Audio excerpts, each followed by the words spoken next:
اضافہ ہے فی الکفر کفر میں، یضل بہ الذین گمراہ کرتے ہیں اس کے ساتھ وہ لوگ کافر جو کافر ہیں، یحلونہ اس کو حلال قرار دیتے ہیں عاماً ایک سال، ویحرمونہ اور حرام قرار دیتے ہیں عاماً دوسرے سال، لیواجہوا تاکہ پورا کریں عدت عدتی ما وجہ حرم اللہ جو اللہ نے حرام کی، فیحلوا بس حرام کرتے ہیں ما وجہ حرم اللہ جس کو اللہ نے حرام کی، زین لہم مزین کیا گیا ان کے لیے سوء برائی اعمالہم ان کے اعمال، واللہ لا یہدی القوم الکافرین اور اللہ ہدایت نہیں دیتا کافر لوگوں کو۔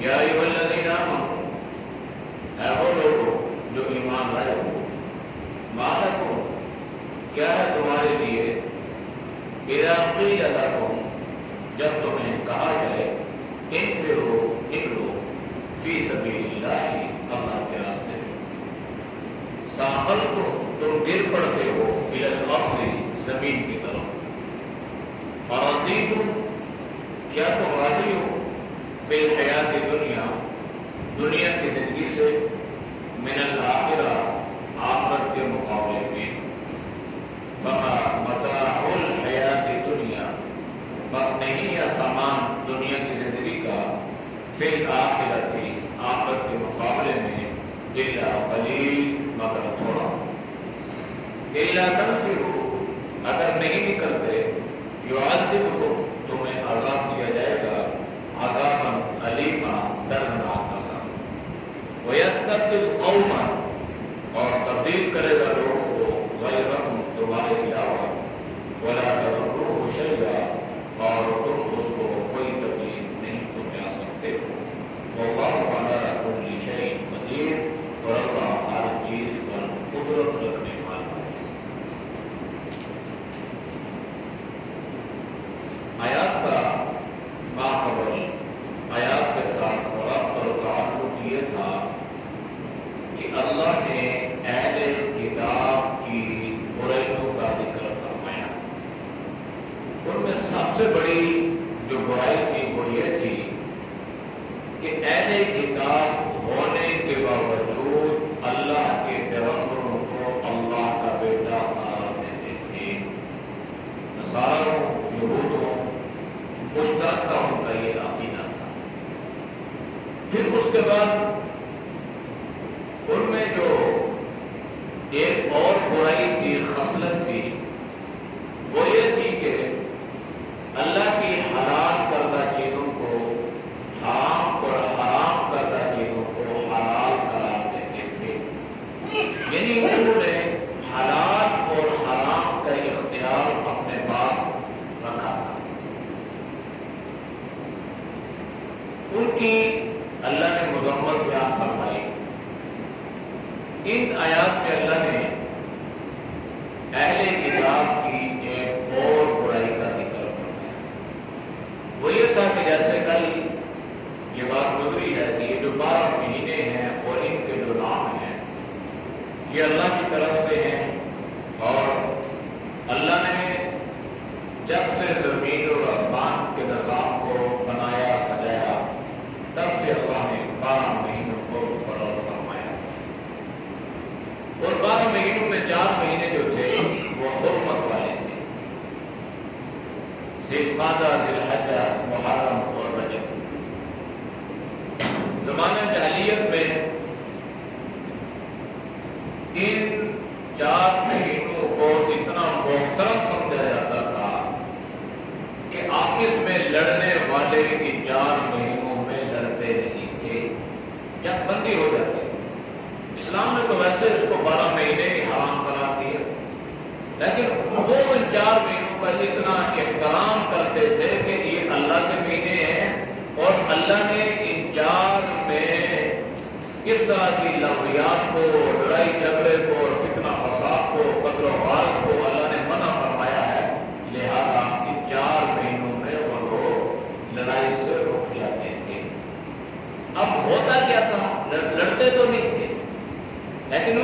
کیا کیا؟ انہوں نے یہ کیا کہ ان 4 مہینوں میں ردل بدل کر دیا، ان میں تبدیلی کر دی. یعنی جس طرح پہلے ان کی عادت اور خصلت یہ تھی کہ حلال کو حرام اور حرام کو حلال، اسی طرح انہوں نے ان مہینوں کے ساتھ بھی یہ سلوک کیا. اور کبھی سال کے 12 گنتی کے 4 مہینے پورے کرتے تھے سال کے، لیکن کبھی ایسا بھی ہوتا تھا کہ ان کو سال کے آخر میں لے جاتے. کبھی اب 10 مہینے کے بعد ان کو خیال آتا تو یہ کہتے بھائی یہ جو سال ہے یہ 12 مہینے کا نہیں ہے، یہ 14 مہینے کا. یعنی اپنی مرضی کا یہ حالت، یہ ان کا عالم تھا کہ جس مہینے کو انہوں نے چاہا اس کو وہ حرمت والا مہینہ تھا. 4 مہینے وہ سال کے گنتے تھے، لیکن ان 4 مہینوں کی ان کی آنکھ کوئی پابندی نہیں تھی. کبھی محرم کو بنا لیا، کبھی رجب کو بنا لیا، کبھی سفر کو بنا لیا، کبھی جمادی الاول ثانی کو بنا لیا، کبھی، یعنی یہ ان کی کیفیت تھی. حالانکہ یہ 4 مہینوں کی جو حرمت تھی حضرت ابراہیم علیہ السلام کے زمانے سے چلی آ رہی تھی، اور مہینے 12 ہیں، 14 مہینے نہیں. تو اللہ نے ان اہل کتاب کی اس خصلت کا کیوں ذکر فرمایا؟ انما النسیء زیادۃ، کہ بے شک جو یہ مہینوں کا بڑھانا ہے، نسیء کا مطلب ہے یہ مصدر ہے اور اس کا معنی ہے بڑھانا، اضافہ کرنا. تو زیادۃ فی الکفر، یہ لوگ پہلے سے کافر ہیں اور ان کی یہ روش یا یہ طریقہ مزید کفر کو بڑھانے کا ذریعہ ہے. یعنی ہے پہلے کافر ہی ہے، اہل کتاب تو ہے لیکن ہے کافر ہے. چونکہ نبی علیہ السلام جب تشریف لے آئے تو آپ صلی اللہ علیہ وسلم کی شریعت کو قبول کرنے والا مسلمان اور آپ کی شریعت کا انکار کرنے والا کافر، چاہے وہ اہل کتاب میں سے ہو چاہے وہ اہل کتاب میں سے نہ ہو. ہاں اہل کتاب کا اللہ نے ذکر اس لیے بارہا کیا کہ ایک تو نبی علیہ السلام کے جو مخاطبین تھے وہ تقریباً اہل کتاب تھے، اور دوسرا جو اہل کتاب تھے یہ مسلمانوں کے زیادہ قریب تھے، ان کے عقائد و نظریات مسلمانوں. تو اس اعتبار سے بھی اللہ نے قرآن کریم میں اہل کتاب کا خصوصی طور پر بار بار ذکر فرمایا، لیکن اس کے باوجود وہ تھے کافر ہی. تو ان کی یہ روش، ان کا یہ طریقہ کہ حلال کو حرام، حرام کو حلال، یہ کفر میں اضافے کا سبب اور ذریعہ تھا. کیا کرتے؟ یضل بہ الذین کفروا، اس کے ذریعے گمراہ کرتے ان لوگوں کو جو کافر تھے. یعنی کافر تو پہلے ہی تھے، مزید اس طرح کی باتیں کر کے ان کو کفر میں بھی مزید پختہ کر دیتے. یعنی بات کافر ایسے بھی ہوتے ہیں نا جو تھوڑے نرم دل ہوتے ہیں، رقیق القلب ہوتے ہیں. ان کے سامنے جب کوئی دین کی بات، اسلام کی بات، شریعت کی بات رکھی جاتی ہے یا رکھی جاتی تھی تو وہ اسلام کی طرف، دین کی طرف مائل ہوتے تھے اور مائل ہوئے بھی. لیکن بعض ایسے غلیظ القلب قسم کے لوگ تھے کہ ان کی یہ حرکتیں مزید کفر کو مضبوط کرنے کا ذریعہ بن جاتی تھی. لہذا اس طرح کی حرکتوں کے ذریعے سے وہ مزید لوگوں کو گمراہ کرتے تھے. یحلونہ عاما ویحرمونہ عاما، اب اسی کا لفظ ذکر کیا. یعنی جس کو چاہتے سال میں، ایک سال میں اس کو حلال قرار دیتے، ویحرمونہ عاما، اور دوسری سال میں اس کو حرام قرار دیتے. یعنی حلال اور حرام کی جو مشینری تھی نا یہ ان کے اپنے ہاتھ میں تھی. بس یہ ان کے بائیں ہاتھ کا کھیل تھا. اپنی مرضی سے یہ حلال ہے، یہ حرام ہے، یہ جائز ہے، یہ ناجائز ہے، یہ اللہ کا حکم ہے، یہ اللہ کا حکم نہیں ہے. اچھا ابھی وہ چیز حلال تھی تو اگلے ہفتے وہ چیز حرام ہو جائے گی. اپنوں کے لیے حلال تھی تو دوسروں کے لیے حرام ہو جائے گی. ادھر والوں کے لیے ناجائز ہے تو ادھر والوں کے لیے یہ نہیں ہے. اب یہ تو دین تو نہیں ہے. دین تو ایسا ہے کہ پوری دنیا میں، مشرق میں، مغرب میں، جنوب میں اس کا ایک حکم ہے.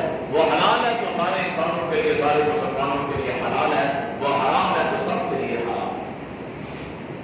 لیواطئوا عدۃ ما حرم اللہ. البتہ یہ تھا کہ وہ 4 مہینے کی جو گنتی ہوتی تھی کہ حرمت والے 4 مہینے ہیں، یہ گنتی والوں کو پوری کر لیا کرتے تھے۔ فَيُحِلُّ مَا حَرَّمَ اللَّهُ، بس وہ چیز جو اللہ نے ان کے لیے وہ حلال قرار دیتے اس کو جس کو اللہ نے حرام قرار دیا۔ یعنی جو حرمت والے مہینے ہوتے، کبھی ان کو حرمت والا مہینہ نہ سمجھا جاتا اور کبھی ان کو سمجھ لیا جاتا۔ یعنی یہ حرمت بھی، یہ علت بھی، یہ مہینوں کا تقدس بھی ان کی اپنی مرضی سے ہوتا تھا۔ یعنی وہ دین میں اتنے پیوند لگانے والے تھے، دین میں اتنی منمانیاں کرنے والے تھے، اور بالخصوص ان کے جو مذہبی پیشوا تھے ان کی یہ حالت تھی۔ تو اللہ نے اس چیز کو بیان فرما کے امت محمدیہ صلی اللہ علیہ وسلم کو گویا یہ درس دیا کہ اس امت میں حلال اور حرام کا اختیار مذہبی پیشوا کے پاس تو کیا نبی کے پاس بھی نہیں، امام الانبیاء صلی اللہ علیہ وسلم کے پاس بھی یہ اختیار نہیں تھا کہ وہ اپنی مرضی سے کسی حلال کو حرام اور کسی حرام کو حلال کرا دے۔ یہ تو ہمارا دین ہے۔ زُيِّنَ لَهُمْ سُوءُ أَعْمَالِهِمْ، بر مرتبہ ایک برائی جو ہے نا انسان کے سامنے بڑی خوبصورت بنا کر پیش کی جاتی ہے۔ یہ جو اکثر لوگ فرار کرتے ہیں، جھوٹ بولتے ہیں، بدیانتی کرتے ہیں، تو جب وہ بات چیت کرتے ہیں، جب وہ فرار کرتے ہیں، جب وہ کسی کو دھوکہ دیتے ہیں، تو وہ اتنے بہترین انداز سے گفتگو کرتے ہیں، ان کی برائی انسان کو اچھائی لگنے شروع ہو جاتی ہے۔ ان کے تصور میں بھی یہ نہیں آتی ہے بات کہ یہ آدمی اس طرح کی نازیبا یا گھٹیا قسم کی حرکت کرے گا، اس لیے کہ زُيِّنَ لَهُمْ سُوءُ أَعْمَالِهِمْ، ان برے اعمال کو ان کے لیے ایک خوبصورت بنا کر پیش کر دیا جاتا ہے۔ برائی کو اچھائی سمجھتے ہیں، جھوٹ کو سچ سمجھتے ہیں، بددیانتی کو دیانت سے تعبیر کرتے ہیں، بد اخلاقی کو اخلاق سمجھتے ہیں۔ تو یہ کیوں ہے؟ اس لیے کہ شیطان نے اتنا زور لگایا، اتنی طاقت لگائی، اتنی اس پر محنت کی کہ اس آدمی کو برائی اچھائی لگنے لگی۔ تو اللہ نے قرآن میں ذکر فرمایا زُيِّنَ لَهُمْ، ان کے لیے خوبصورت کی گئی، ان کے لیے مزین کی گئی سوء برائی اعمالہم، ان کے اعمال کی وجہ سے۔ وَاللَّهُ لَا يَهْدِي الْقَوْمَ الْكَافِرِينَ، یہ کافر لوگ جو ہیں یہ ہدایت سے محروم ہیں، اس لیے ان کو ہدایت نہیں ملتی، یہ ہدایت کے طالب نہیں بنتے۔ تو جو ہدایت کا طالب نہیں ہوگا وہ ہدایت سے محروم رہے گا۔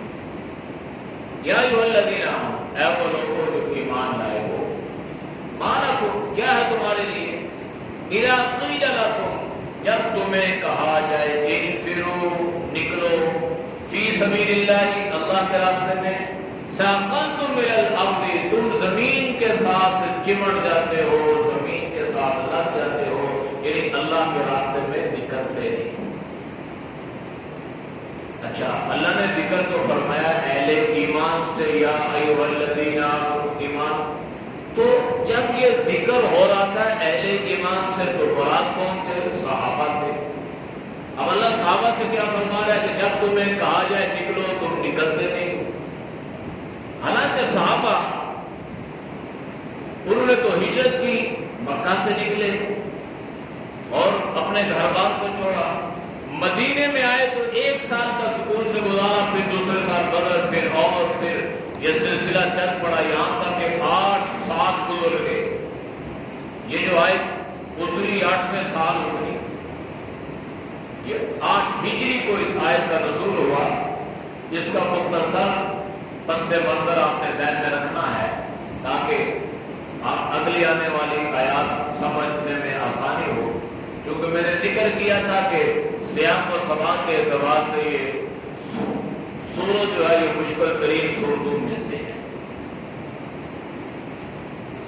6 ہجری جب صلح حدیبیہ ہوا، وہ جو پیچھے بات گزر چکی، اللہ کے نبی واپس آئے، تو جب آپ مدینے میں آئے تو کچھ دنوں کے بعد آپ نے تمام بادشاہوں کی طرف خطوط لکھے اور قاصد روانہ کیے، ان کو اسلام کی دعوت دی۔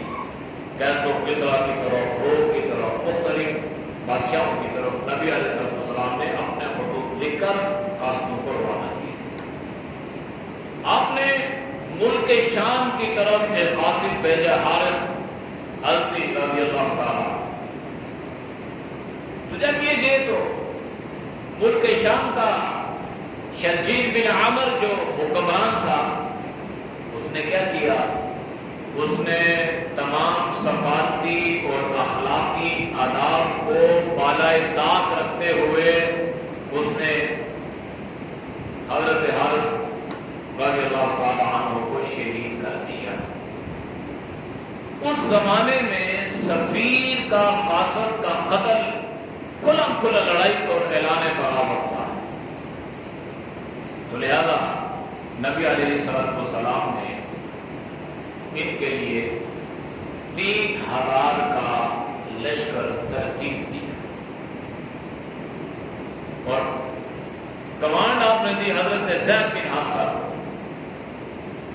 اور فرمایا کہ اگر زید شہید ہو جائے تو جعفر بن ابی طالب انہوں نے کمان سنبھالنی ہے، اگر وہ بھی شہید ہو جائے تو پھر حضرت عبداللہ بن رواحہ رضی اللہ یہ پہنچے۔ اللہ کا کرنا ایسا ہوا کہ ان کے مقابلے میں یہ جو شام کا جو تھا نا شرجیل، یہ سمجھے کہ یہ اصل میں روم کا آدمی تھا اور رومیوں نے اس کی مدد کے لیے 1,00,000 کا لشکر روانہ کر دیا تھا۔ ادھر 3000 کا لشکر ہے، ادھر 1,00,000 کا لشکر ہے۔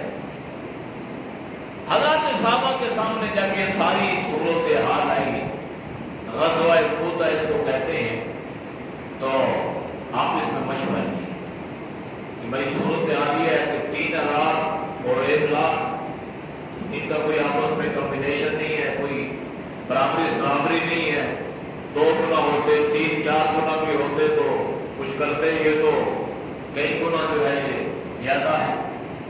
تو کیا کیا؟ تو صحابہ بزدل نہیں تھے، اللہ نے ان کو دلیری اس لیے کہ وہ جان پر کھیلنا ان کے لیے کوئی مسئلہ نہیں تھا، دنیا سے تو محبت کرتے ہی نہیں تھے، ان کی محبت تو اللہ اور اللہ کے رسول سے تھی۔ لہذا 3000 لشکر نے وہاں بھی مشورہ کیا کہ ہم نے ان کے ساتھ لڑنا ہے اور ان کا مقابلہ کرنا ہے۔ چنانچہ مقابلہ کیا، لڑے۔ سب سے پہلے حضرت زید بن حارثہ شہید، جھنڈا لے لیا کس نے؟ حضرت جعفر بن ابی طالب، حضرت جعفر شہید۔ حضرت عبداللہ بن رواحہ تیسرے نمبر پہ آئے۔ تو جس ترتیب سے اللہ کے نبی نے نام لیے تھے نا کہ زید، پھر جو ہے وہ جعفر، پھر عبداللہ، تو اللہ کا کرنا ایسا ہوا کہ اسی ترتیب سے یہ شہید ہوئے۔ جب یہ تینوں شہید ہو گئے تو اب چوتھے کا ذکر تو اللہ کے نبی نے فرمایا نہیں تھا۔ حضرت خالد بن ولید کو اللہ تعالیٰ خیر عطا فرمائے، بڑے ناڈا، تو انہوں نے اس جھنڈے کو گرنے نہیں دیا، جھنڈے کو اٹھایا اور اپنی کمال کی بصیرت اور جدی حکمت عملی کے تحت یہ رومیوں کی فوج سے انہوں نے اپنے تمام لشکر کو باحفاظت نکال دیا۔ شہادتیں ہوئی، لیکن حضرت خالد بن ولید نے ایسی حکمت عملی اپنائی کہ یہ باحفاظت وہاں سے نکلنے میں کامیاب ہوئے۔ لڑے جتنا لڑنا تھا، شہید ہوئے جتنے، اللہ نے ان کے مقدر میں لکھا تھا۔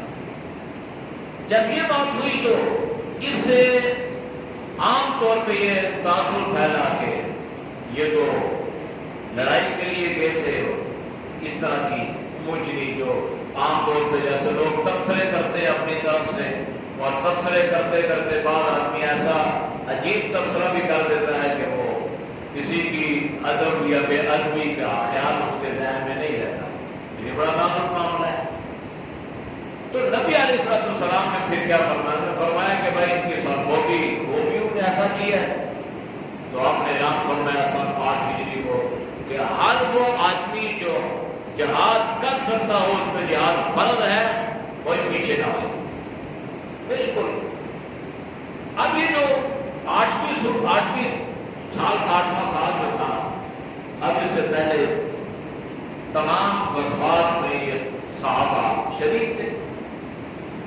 عجیب صورتحال یہ تھی کہ یہ صحابہ پر بہت بڑا امتحان تھا۔ امتحان کیا تھا؟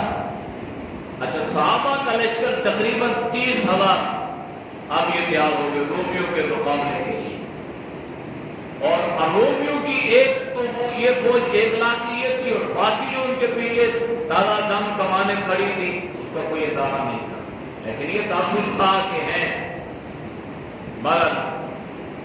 نبی علیہ السلام نے فرمایا کہ بھائی اس مرتبہ کمانڈ میں خود کروں گا، میں خود اس غزوہ میں شریک ہوں گا۔ اللہ کے نبی بنفس نفیس اس میں شرکت کے لیے تیار۔ 30,000 کا لشکر آپ کی قیادت میں چل پڑا، جس کے لیے رومیوں کی سرکوبی کے لیے، اور اس کے لیے آپ نے جو سفر کرنا تھا وہ مدینے سے تقریباً 350 میل، 500 کلومیٹر کے لگ بھگ سفر تھا۔ اور یہ جو سفر تھا نا، ایک تو صحرائی سفر تھا، دوسرا سپر پاور سامنے کھڑی تھی، اس وقت کی سب سے بڑی جو طاقت تھی سپر پاور، وہ روم کہا جاتا تھا۔ 30,000، 1,00,000 پیچھے کا اندازہ نہیں ہے کتنی ہے۔ 500 کلومیٹر ایک آدمی جا کے سفر کرے گا، پیدل جائے گا تو آگے آ کے لڑے گا کیا؟ انسان سوچے نا اپنی طرف سے۔ اچھا، اب پیچھے جو صورتحال تھی مدینہ میں یہ تھی کہ فصلیں پک کے تیار ہو چکی تھی، کٹائی کا موسم تھا، اور بالخصوص کھجور کا موسم تھا۔ اب یہ جو اہل مدینہ کی جو معیشت تھی اور سارا سال کا جو دار و مدار تھا وہ اسی فصل پہ تھا۔ اب صورتحال یہ تھی کہ فصلیں تیار ہیں، سب کو اللہ کے نبی نے حکم دیا بھائی چلو، پیچھے کوئی نہ رہے، سارے نکل گئے، فصلیں کھڑی ہیں، یہ پتہ ہے کہ ہماری فصل فٹ کے تیار ہو چکی ہے، اب اگر ہم اس کو کاٹیں گے نہیں، کھجور کو اتاریں گے نہیں، تو پھر یہ سارا سال ہمارا کیسے گزرے گا؟ آسان ہے۔ لیکن جب انسان کے سامنے توکل، ایمان اور یقین ہو تو یہ چیزیں حیثیت نہیں رکھتی۔ یہ چیزیں تب مانا یہ حیثیت رکھتی ہیں کہ جب انسان کی نظر ان چیزوں پہ ہو، جب نظر اللہ پہ ہو، مسبب الاسباب پہ ہو، توکل ہو، ایمان اور یقین ہو، تو پھر ان چیزوں کی حیثیت نہیں۔ اب صحابہ رضوان اللہ علیہ اجمعین ہر چیز کی پرواہ کیے بغیر نبی علیہ السلام کی قیادت میں رومیوں کی سرکوبی کے لیے نکل پڑے، یہاں تک کہ آپ تبوک پہنچے، اور یہ بالکل بارڈر تھا، یہ روم کے ساتھ تھا، یہاں پہنچے۔ رومیوں نے کیا کیا؟ جو قیصر روم تھا اس پہ اللہ نے کوئی ایسا روک ڈال دیا، کوئی ایسی اللہ نے آپ وسلم کی ہیبت ڈال دی۔ پہلے تو وہ کمانڈ کر رہا تھا، اللہ کے نبی قریب پہنچے اور وہ پیچھے آ گیا، اس نے کمانڈ چھوڑ دی، وہ مقابلے کے لیے نہیں آیا۔ یہاں تک کہ جب وہ مقابلے کے لیے نہیں آیا تو فوج کیسے آتی؟ جب آرمی چیف پیچھے ہٹ گئے تو باقی لوگ پیچھے ہٹ جاتے ہیں، اور آرمی چیف نے آرڈر بھی نہیں دیا کہ بھائی آپ ان پہ حملہ کرو۔ تو نبی علیہ السلام جو ہے انہوں نے کئی دن وہاں پہ پڑاؤ کیا، آپ نے ان کی انتظار کی، وہ لوگ تو نہ آئے، لیکن آپ کو وہاں رہنے کا فائدہ یہ ہوا کہ ارد گرد کے جتنے قبائل تھے ان میں یہ بات مشہور ہو گئی کہ مسلمان تو روم کے مقابلے کے لیے میدان میں کئی دن سے ٹھہرے ہوئے ہیں، اور رومی جو ہے وہ قیصر روم جو ہے وہ بھاگ چکا ہے۔ لہذا اس بات کا اثر ہوا، اور ارد گرد کے جتنے قبائل تھے وہ آپ صلی اللہ علیہ وسلم پر ایمان لے آئے، اور انہوں نے بالکل یہ وعدہ کیے کہ جناب اب اس سرحد کی حفاظت ہماری ذمہ داری ہے۔ سرحدوں کی حفاظت بڑا معنی رکھتی ہے۔ یہ ہمارے افغانستان کے جو معاملات تھے، جب یہ سرحد محفوظ تھی تو پاکستان میں بہت بڑی حد تک امن تھا، جب وہ ہماری سرحد کو 2200 کلومیٹر کے لگ بھگ جب غیر محفوظ ہو گئی، نقصان کتنا ہوا؟ تقریباً 3 لاکھ فوج ہماری اس سرحد پہ ہے، یہ الگ نقصان ہے۔ اور پھر بھی اس کے باوجود وہاں سے جو دہشت گرد یا اتحاد پسند یا ملک دشمن عناصر جو اپنی سرگرمیوں میں مصروف رہتے ہیں، ان کو موقع پھر بھی ملتے ہیں۔ تو سرحدوں کے ارد گرد رہنے والے لوگوں کا بڑا ہر جگہ بڑا رول عوام ہے۔ اس کا اثر یہ ہوا، اللہ کے نبی واپس جب وہاں سے آپ آئے نا، تو پھر عام تاثر یہ پھیل گیا پورے مکہ میں، مدینہ میں، کیا لے گا کہ اب دنیا کی کوئی طاقت بھی مسلمانوں سے ٹکرا نہیں سکتی۔ اگر ٹکراتی تو آج روم کا بادشاہ جو ہے یہ کبھی آگے پیچھے نہ ہوگا۔ روم کا بادشاہ اہل ایمان سے ٹکراتا، روم کا بادشاہ نہیں ٹکرایا، معلوم یہ ہوا کہ آج کے بعد کوئی ٹکرائے گا نہیں۔ تو یہ اسلام کی ایک حقانیت اور اس کی صداقت اور اس کا رعب اور دبدبہ، اور بالخصوص غزوہ موتا میں جن لوگوں کو باتیں کرنے کا موقع ملا تھا، آج اللہ نے ان کے منہ پر بھی مہر لگا دی کہ اسلام کی ہیبت، اسلام کا رعب اور دبدبہ ایسا ہے کہ جب اللہ کا نام لے کر توکل علی اللہ، اللہ پہ ایمان و یقین لے کر جب اہل ایمان میدان میں نکلتے ہیں تو پھر دنیا کی کوئی طاقت ان کے مقابلے میں نہیں آ سکتی۔ اس لیے کہ ہر چیز کا توڑ ہے، ایمان کا توڑ نہیں ہے، ہر چیز کا توڑ ہے۔ اسلحے کا جواب اسلحے سے دیا جا سکتا ہے، میزائل کا جواب میزائل سے دیا جا سکتا ہے، لیکن اہل ایمان جب میدان میں اترتے ہیں، ہمارے فوجی جب میدان میں اترتے ہیں، وہ تو یہ نہیں سوچتے کہ میرے پیچھے بچے ہیں، اور وہ یہ سوچ کے نکلتے ہیں کہ بھائی آپ نے شہید ہونا ہے اور اپنے ملک کے لیے، اسلام کے لیے ہم نے اپنی جان کو قربان کرنا ہے، اور اس کا اجر اور صلہ اللہ ہمیں آخرت میں دے گا۔ یہ ایسا جذبہ ہے کہ اس کا دنیا میں کوئی توڑ نہیں۔ وہ تو کہتے ہیں بھائی دنیا کی جانیں قیمتی ہیں، سنبھال کے رکھو، اور اہل ایمان کہتے ہیں بھائی دنیا کی جان تو ویسے آنے جانے والی چیز ہے، آخرت پہ رکھو۔ اس لیے اللہ نے یہاں پہ جو ذکر فرمایا نا، اب جب یہ اہل ایمان نکل رہے تھے نا، صحابہ تو بالکل سب کچھ انہوں نے کیا کیا، قربان کر دیا۔ جانیں قربان ہو سکتی ہیں تو فصلیں نہیں قربان ہو سکتی۔ اپنی اولادیں قربان کرنے والوں کو فصلوں کی پرواہ نہیں ہوتی۔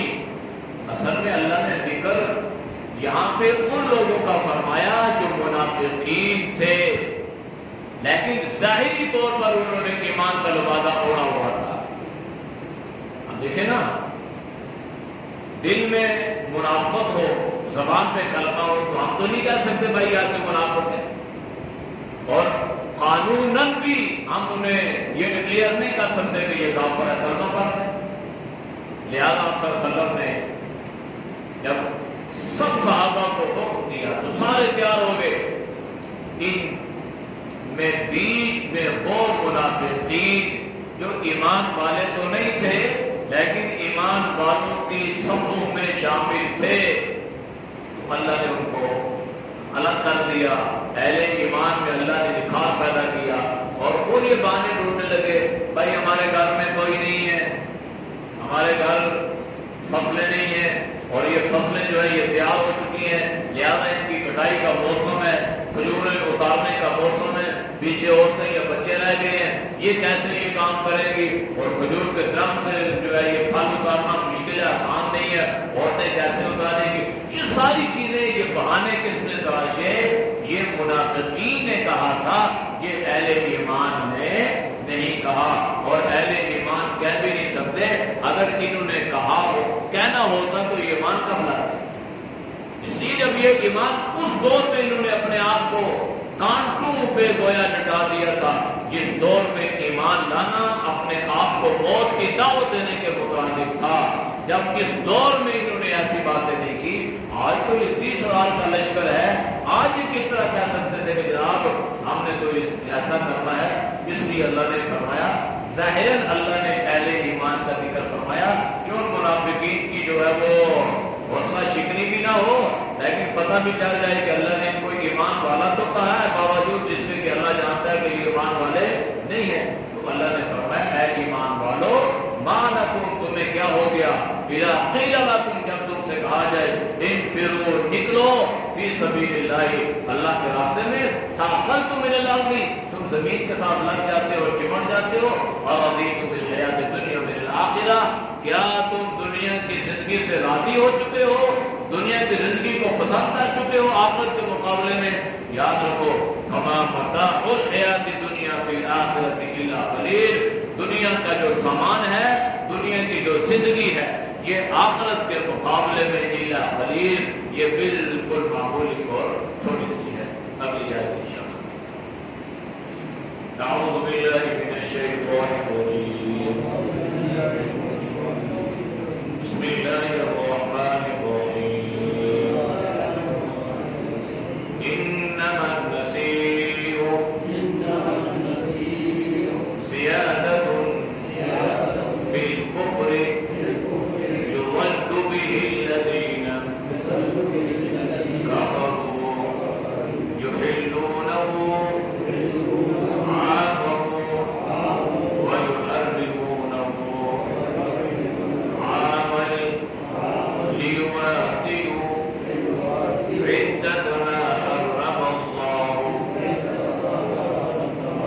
فيحل